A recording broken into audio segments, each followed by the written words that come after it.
ಕಡೆ ಹಿಮದ ಸುನಾಮಿ, ಅದರ ಜೊತೆಯಲ್ಲಿ ಮತ್ತೊಂದು ಕಡೆ ಭೀಕರ ಪ್ರವಾಹ. ಬೆಟ್ಟ ಗುಡ್ಡಗಳನ್ನು ನುಂಗಿ ಹರಿದು ಬಂದ ಹಿಮದ ರಾಶಿ. ಈ ಹಿಮ ಸುನಾಮಿಯಿಂದ ಪಾರಾಗಿ ಓಡೋಡ್ ಬಂದಂತ ಜನ ಅಯ್ಯೋ ಅಯ್ಯೋ ಅನ್ನೋ ಚೀರಾಟ ಎಲ್ಲ ಕಡೆ. ನಿಜಕ್ಕೂ ಭಯ ಹುಟ್ಟಿಸಿತ್ತು ಉತ್ತರಾಖಂಡದ ಚಮೋಲಿ ಹಿಮಪಾತದ ದೃಶ್ಯಗಳು ಮೈ ಜುಮ್ಮನಿಸುವಂತೆ ಭಾಸವಾಗ್ತಾ ಇತ್ತು. ಹಿಮ ಕುಸಿತ ಹಾಗೂ ಪ್ರವಾಹದಿಂದಾಗಿ ಚಮೋಲಿ ಹಳ್ಳಿಯಲ್ಲಿ ಡ್ಯಾಂಗಳು, ವಿದ್ಯುತ್ ಸ್ಥಾವರಗಳು ನಾಶವಾಗಿದೆ. ಇನ್ನು ಶ್ರೀನಗರ, ಹರಿದ್ವಾರ ಮತ್ತು ಋಷಿಕೇಶದಲ್ಲೂ ಕೂಡ ನೀರಿನ ಮಟ್ಟ ಈ ಹಿಮದಿಂದಾಗಿ ಕ್ಷಣ ಕ್ಷಣಕ್ಕೂ ಜಾಸ್ತಿ ಆಗ್ತಾ ಇದೆ. ನದಿಗಳು ಅಪಾಯದ ಮಟ್ಟ ಮೀರಿ ಹರಿತಾ ಇದೆ. इतना भयंकर क्या ये पानी से आ रहा, क्या हो रहा है? पहाड़ ढहा ना है? ಈ ಹಿಮ ಪ್ರವಾಹದ ದೃಶ್ಯ ನೋಡ್ತಿದ್ದೀವಿ. ಇದು ನಿನ್ನೆ ಉತ್ತರಾಖಂಡ್ನಲ್ಲಿ ಆದಂತ ಬಹುದೊಡ್ಡ ಆಘಾತ. ಅಲ್ಲಿನ ಜನರಿಗೆ ನೋಡ್ತಾ ಇದ್ದಂತೆ ಈ ಹಿಮ ಕುಸಿತವಾಗಿತ್ತು. ಬೆಟ್ಟ ಗುಡ್ಡ ಎಲ್ಲ ಹಿಮದ ಜೊತೆಯಲ್ಲಿ ಬಂದ್ಬಿಟ್ಟಿತ್ತು. ಹಾಗಾಗಿ ಜನ ನಮ್ಮ ಜೀವ ಉಳಿದ್ರೆ ಸಾಕಪ್ಪ, ಕಾಪಾಡಿ ಕಾಪಾಡಿ ಅಂತ ಅಲ್ಲಿ ಚೀರಾಟವನ್ನ ಮಾಡ್ತಾ ಇದ್ರು. ನೋಡ್ತಾ ಇದ್ದಂತೆ ಒಂದು ಕ್ಷಣದಲ್ಲಿ ಈ ಪ್ರಕೃತಿ ಈ ತರ ಮಾಡ್ಬಿಡ್ತು, ಮುನಿಸಿಕೊಂಡ್ಲು ಪ್ರಕೃತಿ ಮಾತೆ ಅಂತ ಜನ ಪಾಪ ಅಲ್ಲಿ ತಮ್ಮ ಜೀವ ಉಳಿದ್ರೆ ಸಾಕು ಅಂತ ಹೇಳ್ತಾ ಕಾಯ್ತಾ ಇದ್ರು. ರಕ್ಷಣಾ ಕಾರ್ಯಾಚರಣೆ ನಿನ್ನೆಯಿಂದಲೂ ಆಗ್ತಾ ಇದೆ. ಯಾರು ಊಹೆನೂ ಮಾಡಿರಲಿಲ್ಲ ಇಂಥದ್ದೊಂದು ಘಟನೆ ನಡೆದು ಹೋಗ್ಬಿಡುತ್ತೆ ಅಂತ. ಉತ್ತರಾಖಂಡ್ನಲ್ಲಿ ಅದ್ಯಾಕೋ ಪ್ರಕೃತಿ ಮಾತೆ ಆಘಾತದ ಮೇಲೆ ಆಘಾತಗಳನ್ನ ಕೊಡ್ತಾನೆ ಇದ್ದಾಳೆ. ಇದು ನಿನ್ನೆ ಉತ್ತರಾಖಂಡ್ನಲ್ಲಿ ಸಂಭವಿಸಿದಂತ ಒಂದು ಹಿಮ ದುರಂತ.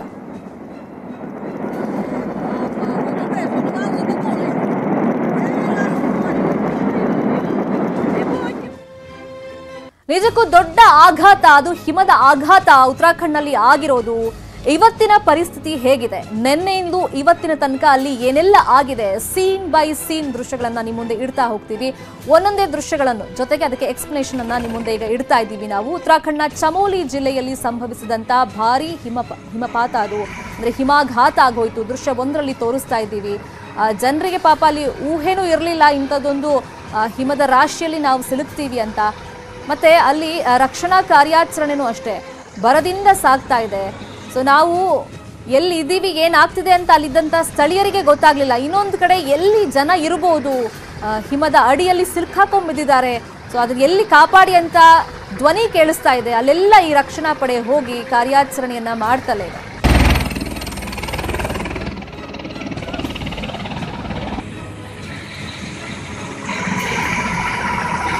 ನಾವು ನೋಡ್ತಾ ಇರೋದು ಒಂದು ರೆಸ್ಕ್ಯೂ ಆಪರೇಷನ್. ಜೊತೆಯಲ್ಲಿ ಪಾಪ ಮನೆ ಮಠ ಕಳ್ಕೊಂಡು ಜನ ಅಲ್ಲಿ ಕಂಗಾಲಾಗಿದ್ದಾರೆ.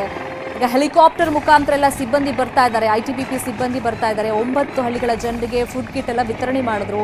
ಇನ್ನು ಪ್ರವಾಹದಿಂದಾಗಿ ಗ್ರಾಮಗಳಿಗೆ ಸಂಪರ್ಕ ಎಲ್ಲ ಕಡಿತ ಆಗಿದೆ.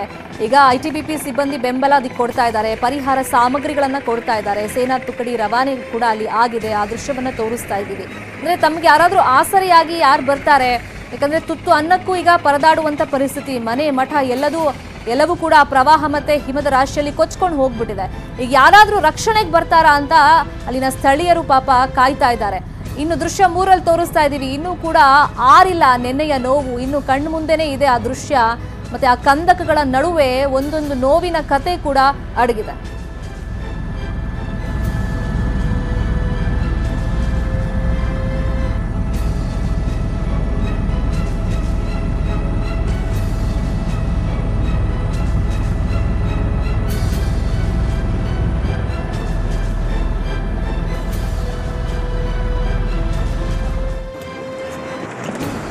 ದೃಶ್ಯ 4ರಲ್ಲಿ ತೋರಿಸ್ತಾ ಇದ್ದೀವಿ. ಸಾಕಷ್ಟು ಜನ ಹಿಮದ ರಾಶಿಯಲ್ಲಿ ಸಿಕ್ಕಾಕೊಂಡ್ಬಿಟ್ಟಿದ್ರೆ, ಇನ್ನೊಂದಿಷ್ಟು ಜನ ಸುರಂಗದಲ್ಲಿ ತಮ್ಮನ್ನ ತಾವು ರಕ್ಷಣೆ ಮಾಡ್ಕೊಳ್ಳೋದಕ್ಕೆ ಅಲ್ಲಿ ಸೇಫ್ ಆದ ಜಾಗ ಅಂತ ಹೋಗಿ ಇದ್ರು. ಬಟ್ ಸುರಂಗದಲ್ಲೂ ಕೂಡ ಸಾಕಷ್ಟು ಜನ ಸಿಕ್ಕಾಕೊಂಡ್ಬಿಟ್ಟಿದ್ರು, ಅಂತವ್ರ ರಕ್ಷಣೆಯಾಗಿದೆ.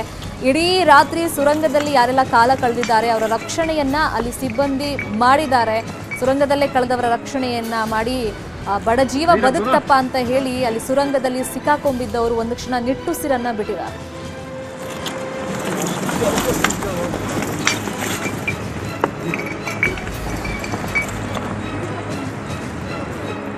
यही रख दो ना।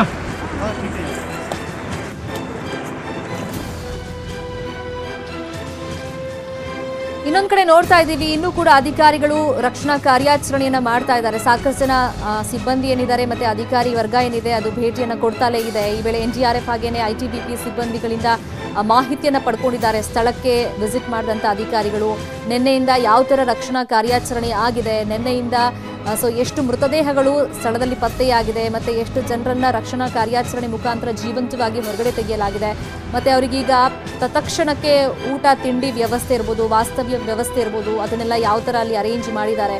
ಈ ಎಲ್ಲ ಮಾಹಿತಿಯನ್ನು ಅಧಿಕಾರಿಗಳು ಸ್ಥಳಕ್ಕೆ ವಿಸಿಟ್ ಮಾಡಿದಂಥ ಟೈಮ್ನಲ್ಲಿ ಪಡ್ಕೊಂಡಿದ್ದಾರೆ.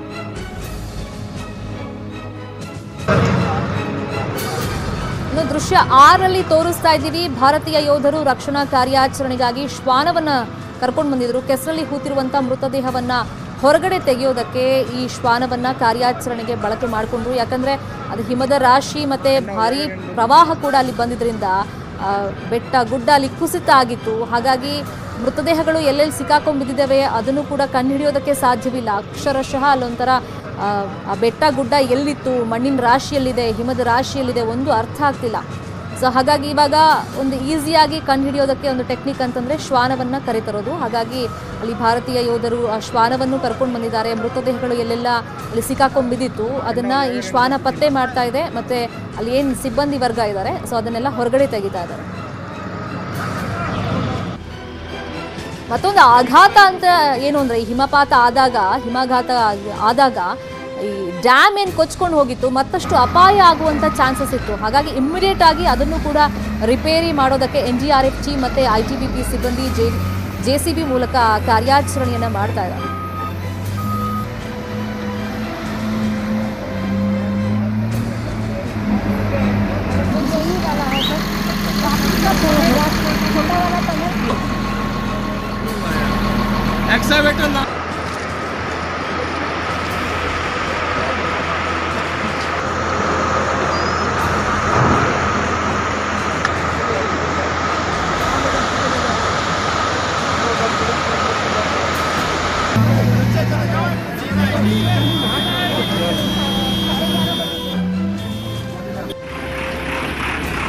ಇನ್ನು ದೃಶ್ಯ 8ರಲ್ಲಿ ತೋರಿಸ್ತಾ ಇದ್ದೀವಿ. NDRF ಟೀಮ್ ತಡರಾತ್ರಿವರೆಗೂ ಕೂಡ ಕೆಸರುಗದ್ದೆಯಲ್ಲಿ ರಕ್ಷಣಾ ಕಾರ್ಯಾಚರಣೆಯನ್ನ ಮಾಡ್ತಲೇ ಇದ್ದಾರೆ. ಈ ಕ್ಷಣದವರೆಗೂ ಕೂಡ ಕಾರ್ಯಾಚರಣೆ ಮುಂದುವರಿತಲೇ ಇದೆ.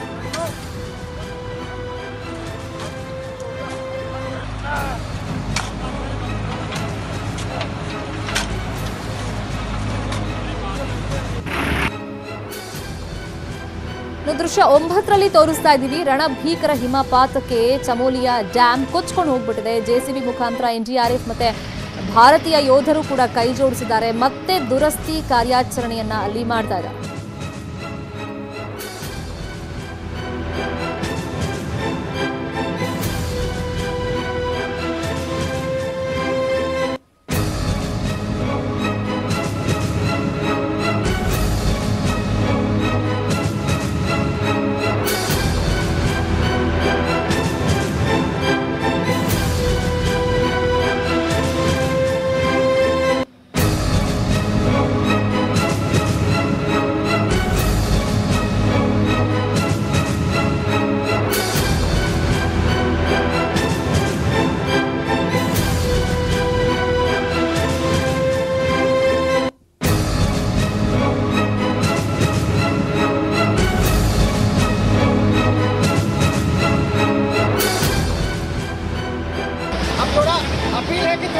ದೃಶ್ಯ 10ರಲ್ಲಿ ತೋರಿಸ್ತಾ ಇದ್ದೀವಿ. ರಕ್ಷಣಾ ಕಾರ್ಯಾಚರಣೆ ಏನು ನಡೀತಾ ಇದೆ ಸ್ಥಳದಲ್ಲಿ ಅದನ್ನ ಅಧಿಕಾರಿಗಳ ಜೊತೆಯಲ್ಲಿ ಸಿಎಂ ಖುದ್ದಾಗಿ ಸ್ಥಳಕ್ಕೆ ಭೇಟಿ ಕೊಟ್ಟು ಪರಿಶೀಲನೆ ಮಾಡಿದ್ದಾರೆ. ಸಿಎಂ ತ್ರಿವೇಂದ್ರ ಸಿಂಗ್ ರಾವತ್ ಚರ್ಚೆ ಮಾಡಿದ್ದಾರೆ. ಘಟನೆ ಬಗ್ಗೆ ಸಂಪೂರ್ಣ ಮಾಹಿತಿಯನ್ನು ಪಡ್ಕೊಂಡಿದ್ದಾರೆ.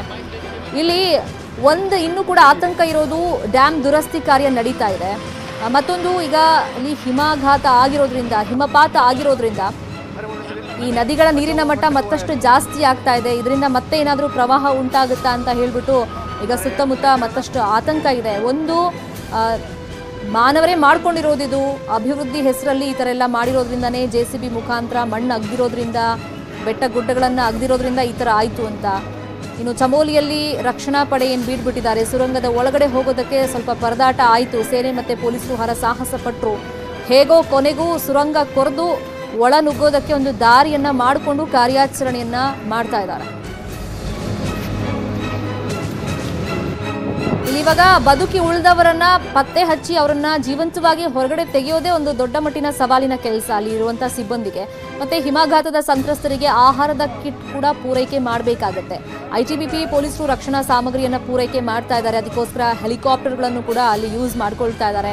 ಇನ್ನು ಹಳ್ಳಿಗಳ ಜನರಿಗೂ ಕೂಡ ಆಹಾರ ಸಾಮಗ್ರಿಯನ್ನ ಹಂಚಿಕೆ ಮಾಡ್ತಾ ಇದ್ದಾರೆ.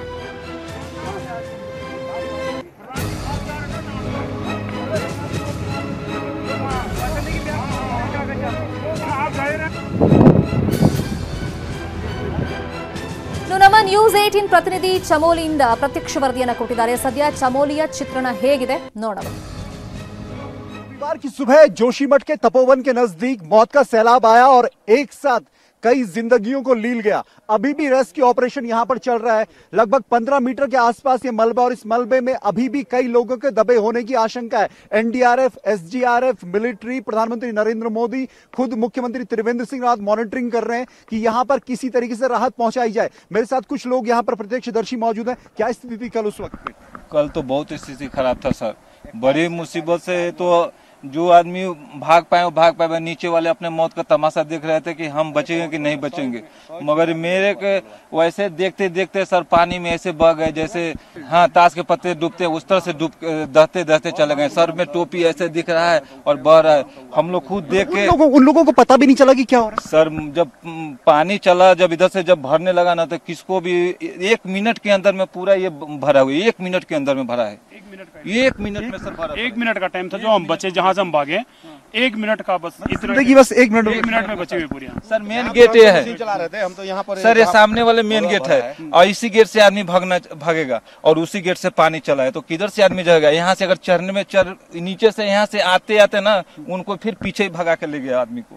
कोई आदमी बचाने भी गया अपना आदमी, वो भी बह गए। 2 बाप बेटे, 2 बाप बेटे अपने बह गए, उनको बेटे के चक्कर में बाप भी बह गए। इस तरह की स्थितियां और प्रत्यक्षदर्शियों का कहना है कि वो हालत बेहद भयानक थे और अब प्रशासन यहाँ पर लगातार रेस्क्यू ऑपरेशन में जुटा हुआ है। लेकिन ये रेस्क्यू ऑपरेशन अपने आप में एक बड़ा चैलेंज यहाँ पर है, पर अब देखना होगा कि कितना वक्त इस रेस्क्यू ऑपरेशन में लगता है। लगातार प्रधानमंत्री खुद इसकी मॉनिटरिंग कर रहे हैं और प्रधानमंत्री ने भरोसा दिया है कि कहीं पर भी मदद की जरूरत होगी उत्तराखंड सरकार को तो पूरी मदद केंद्र की तरफ से दी जाएगी।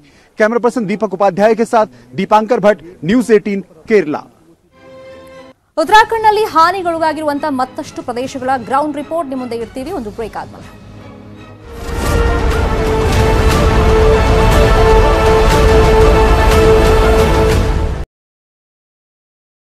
रविवार को उत्तराखंड के जोशीमठ इलाके में तपोवन, जहां पर एनटीपीसी का एक हाइड्रो प्रोजेक्ट है और इस हाइड्रो पावर प्रोजेक्ट में भारी तबाही एक ऐसे जलजले ने की थी जो इसी धौलीगंगा नदी में आया था और अचानक आए इस सैलाब ने इस एनटीपीसी के पूरे प्रोजेक्ट को धराशायी तो किया ही, वहीं लगभग 170 से ज़्यादा लोग लापता हो गए और उन 170 लोगों की तलाश के लिए इस वक्त आप सामने देख सकते हैं जो रेस्क्यू ऑपरेशन के लिए आईटीबीपी के जवान हैं, सेना के जवान हैं, एसडीआरएफ के जवानों को यहाँ पर एक बार ब्रीफिंग की जा रही है ताकि इन सभी की मदद से उन मिसिंग लोगों की तलाश पूरी की जा सके। क्योंकि जो सामने आपको प्रोजेक्ट दिखाई दे रहा है, ये जो पहाड़ी के दूसरी तरफ, ये वही प्रोजेक्ट है जो एक दिन पहले यानी रविवार को जब लगभग 10:30 बजे के बाद जो एलोन पहाड़ी से जो ग्लेशियर जब फटा था तो उसके बाद उसने लगभग यहाँ से 8 किलोमीटर की दूरी पर ऋषिगंगा प्रोजेक्ट को भारी नुकसान पहुँचाया था और उसके बाद ये एवलॉन्च नीचे आकर इस तरफ आया और इतनी तेज़ी और सैलाब के साथ यहाँ पर आया कि उसने यहाँ पर कुछ भी लोगों को संभलने का मौका नहीं दिया और उसके बाद उसकी हालत आप देख सकते हैं। पूरा जो खरबों रुपयों का प्रोजेक्ट था यहाँ पर धराशायी हो गया और यहाँ पर लगभग 150 से ज़्यादा लोग अभी भी लापता बताए गए हैं, जबकि 8 लोगों की मौत हो चुकी है और वहीं 16 लोगों को जीवित निकाला गया है। एक टनल यहाँ पर जो है, इस टनल से लगातार मलबा निकाला जा रहा है क्योंकि अधिकतर लोगों के फंसे होने की जो संख्या है वो इसी टनल के अंदर आकी जा रही है। आशंका जताई जा रही है कि इसके अंदर हो सकते हैं, जिसके बाद मलबा निकालने का काम यहाँ पर युद्ध स्तर पर देर रात से जारी है। लेकिन ये बताया जा रहा है कि मलबा निकालने में लगभग 1 से 1.5 हफ्ते का समय लगेगा। तो कुल मिला के आप यहाँ पर की जो तस्वीरें हैं वो देख रहे हैं, क्योंकि एक दर्दनाक मंजर था यहाँ पर, एक खौफनाक मंजर था जो अब ख़त्म तो हो गया, लेकिन उसके पीछे कई ऐसे लोगों को निगल गया जिनका अभी तक पता नहीं चल पाया है और यहाँ पर एक बार फिर रेस्क्यू ऑपरेशन शुरू होने वाला है। कैमरामैन कमल देव सिंह के साथ दीपक बिस्ट, न्यूज़ 18 इंडिया, तपोवन, जोशीमठ, उत्तराखंड। ಮತ್ತಷ್ಟು ಸುದ್ದಿ ನೋಡೋಣ, ಬ್ರೇಕ್ ಆದ್ಮೇಲೆ.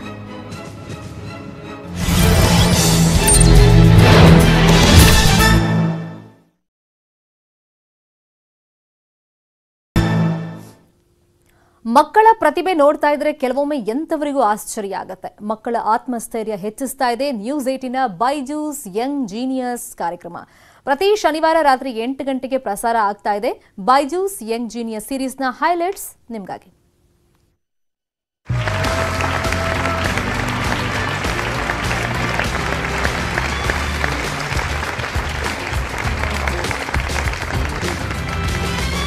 ನಾಳೆ ಮಾಡುವುದನ್ನು ಹಿಂದೆ ಮಾಡು, ಇಂದಿದ್ದನ್ನು ಈಗಲೇ. ನಾಳೆ ಎಂದರೆ ಮನೆ ಹಾಳು, ಕ್ಷಣ ಕ್ಷಣವೂ ನಿನ್ನ ಪಾಲು. ಕಬೀರ್ ದಾಸ್ರೆ ಈ ನಾಣ್ಣುಡಿಯನ್ನು 100% ನಿಜ ಮಾಡಿ ತೋರಿಸ್ತಾರೆ ನಮ್ಮ ಯಂಗ್ ಜೀನಿಯಸ್. ಅವರು ಮುಂಬರುವ ನಾಳೆಗಾಗಿ ಕಾಯೋದೇ ಇಲ್ಲ. ದೇಶದ ಮೂಲೆ ಮೂಲೆಗಳಲ್ಲಿದ್ದ ಕೆಲವು ಯಂಗ್ ಜೀನಿಯಸ್ರಲ್ಲಿ ಕೆಲವು ವಿಶೇಷರನ್ನು ನಮ್ಮ ಸ್ಪೆಷಲ್ ಜೂರಿ ಅವರು ಆಯ್ಕೆ ಮಾಡಿದ್ದಾರೆ. ಬೈಜೂಸ್ ಯಂಗ್ ಜೀನಿಯಸ್ನ ಪ್ರತಿ ಎಪಿಸೋಡ್ನಲ್ಲಿ ಭೇಟಿಯಾಗೋಣ ವಿಶೇಷ ಯಂಗ್ ಜೀನಿಯಸ್ರನ್ನ. ಇವರ ವಯಸ್ಸು ಕಿರಿದು ಆದರೆ ವೈಶಿಷ್ಟ್ಯತೆ ಹಿರಿದು. ಭೇಟಿ ಮಾಡಿಸ್ತೀನಿ ನಮ್ಮ ಮೊದಲ ಯಂಗ್ ಜೀನಿಯಸ್ ರನ್.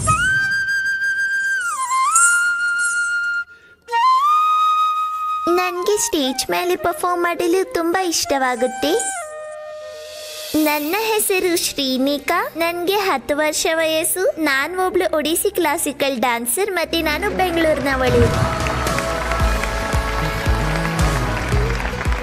ನಮಸ್ಕಾರ ಶ್ರೀನಿಕಾ. ನಮಸ್ಕಾರ. How are you? I'm doing good. ಬನ್ನಿ ನನ್ನ ಜೊತೆ ಎಲ್ಬೋ ಚೆಕ್ ಮಾಡಿ. these are the ಬನ್ನಿ, COVID elbow ಕೂತ್ಕೊಳ್ಳಿ. shake. Hello ಶ್ರೀನಿಕಾ. Hi. ನೋಡಿ ಇವರು 10 ವರ್ಷ ಶ್ರೀನಿಕಾ ಪುರೋಹಿತ್. ನಿಮ್ಗೆ ಗೊತ್ತಾ ಇವ್ರು ಯಾರು ಅಂತ? ಹಾ, ಯಾರು? ರಾಜ್ಕುಮಾರ್ ರಾವ್. ಶ್ರೀನಿಕಾ, ನೀವು ಕೇವಲ 10 ವರ್ಷದವಳು. ನೀವು 3 ವರ್ಷದವಳು ಇದ್ದಾಗ್ಲೇ ನಿಮ್ಗೆ ಜನರೆಲ್ಲ ಹೇಳಿದ್ರು ವಂಡರ್ ಕಿಡ್ ಅಂತ ಒಡಿಸಿ ಡ್ಯಾನ್ಸ್ ನಲ್ಲಿ. ಹಾ, ಸರಿ, ನೀವು ರೆಡಿ ಆಗಿ ಆಮೇಲೆ ನಿಮ್ಮ ಪರ್ಫಾರ್ಮೆನ್ಸ್ ನೋಡೋಣ. जय भगवती देवी नमो वरदे, जय भास्कर शक्र शिरोमणि.